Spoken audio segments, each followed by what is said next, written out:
Bienvenue à tous dans cette nouvelle vidéo. On se retrouve pour la troisième et dernière analyse de ce jeudi 25 août 2022 sur les Pokémon de la septième génération. Et dans cette vidéo, nous allons parler et commencer avec les quatre totems, hein, parce que vous savez que dans la région d'Alola, il y a quatre îles, hein, globalement c'est un archipel, et dans chaque île, il y a un Pokémon gardien de l'île, hein, à chaque fois, et du coup, ce sont des légendaires, hein, dans le jeu. Et du coup, ils sont quatre et on va parler de ça. À commencer par celui que je trouve quand même mon préféré des quatre et le plus stylé des quatre, à mon sens, Tokorico. Hein. Tokorico fait parler beaucoup de gens, puisque évidemment c'est devenu un des meilleurs Pokémon du jeu et un des Pokémon les plus influents du jeu. C'est un Pokémon qui s'associe toujours très bien dans une team, hein, peu importe voilà ce que tu veux jouer.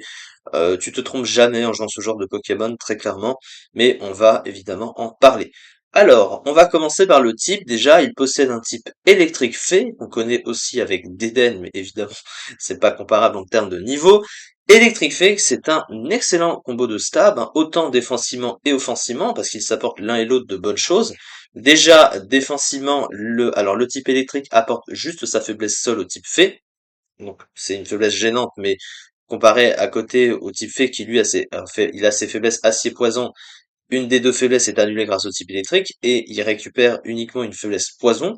Donc honnêtement, c'est plutôt rentable défensivement, surtout qu'à côté, ça fait un total de 5 résistances et une immunité, avec notamment l'immunité dragon, bien sûr.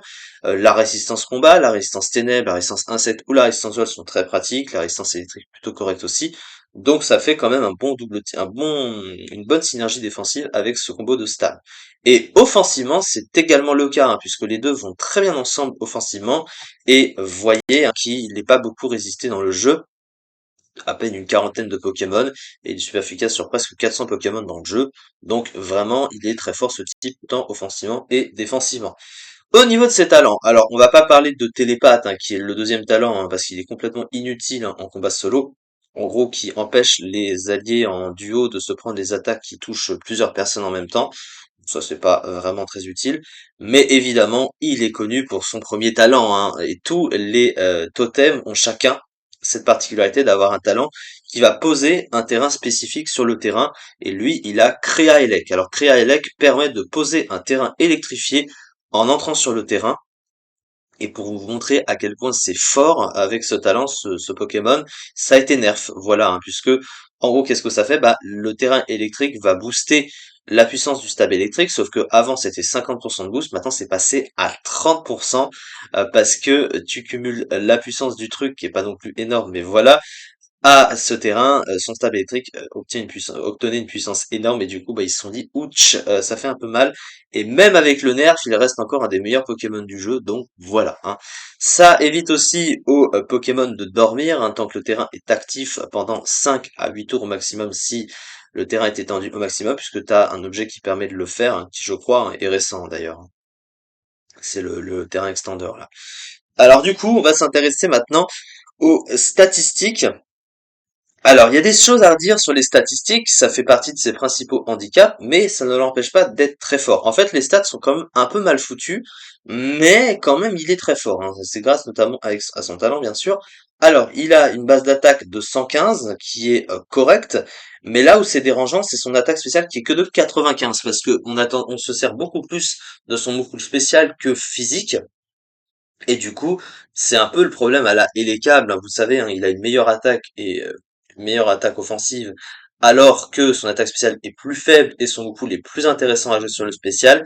Et ben Tokoriko a le syndrome d'Elekable au niveau des stats. Ça, c'est dommage, mais cela étant, ça l'empêche pas d'être assez fort. Hein. Voilà, on va le voir. Mais il y a quand même ce petit paradoxe. Côté vitesse, il a une vitesse excellentissime, hein, 130 de vitesse, c'est excellent pour l'overused, hein, évidemment. En termes de Pokémon offensif aussi. Son bulk, il n'est pas incroyable, mais globalement suffisant, avec 70 PV, 85 défense et 75 en défense spéciale. Donc quand même, malgré des stats qui sont un peu moyennement agencés, il est quand même très très fort ce Pokémon. Alors au niveau de son move pool, alors sur le plan offensif, donc du coup, il est un peu obligé d'utiliser son attaque spéciale parce que son move pool physique il est pauvre et limité. Il se limite à Rapace, Éclair-Fou, donc il a des attaques à recul, alors que les attaques électriques spéciales, elles sont plus utiles déjà.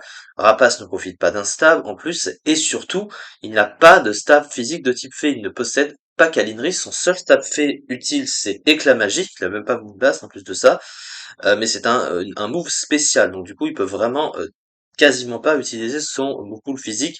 La seule attaque physique dont il se sert c'est l'accès à demi-tour, qui lui permet de pivoter. Et en fait, l'avantage par rapport à Volsuit, mais c'est évidemment Change Éclair est très utile aussi parce que c'est stabé et que ça profite du coup du terrain électrifié, et ben c'est qu'il n'y a aucune immunité à demi-tour dans le jeu, contrairement à Change Éclair qui est immunisé avec les types sol, bien sûr. Alors à côté, son mouvement, il est restreint, mais quand même, il se suffit à lui-même, hein. Il possède des trucs utiles, il a Provoque, Cage Éclair, bien sûr, il a accès aux écrans également, et aussi l'accès à un soin, puisqu'il a accès à atterrissage, hein, on n'y pense pas. C'est le seul des quatre d'ailleurs qui a un soin. Aucun des autres n'a de move de soin, aucun n'a accès à atterrissage. Donc quand même, c'est plutôt pas mal. Il a également une attaque signature, hein, que possèdent les quatre totems, qui s'appelle Ire de la nature, qui va à chaque fois diviser par deux enfin la barre de points de vie de l'adversaire. Donc ça dépend, il y a des fois c'est utilisé puisque derrière tu utilises la vitesse du Pokémon pour finir le Pokémon adverse, ou sur un switch, hein, ça peut surprendre aussi l'adversaire de se prendre ça, de se faire diviser par deux les points de vie, et derrière tu dépasses et tu tapes avec ta puissance électrique. Si en face il n'y résiste pas vraiment, bah, il se fait tuer.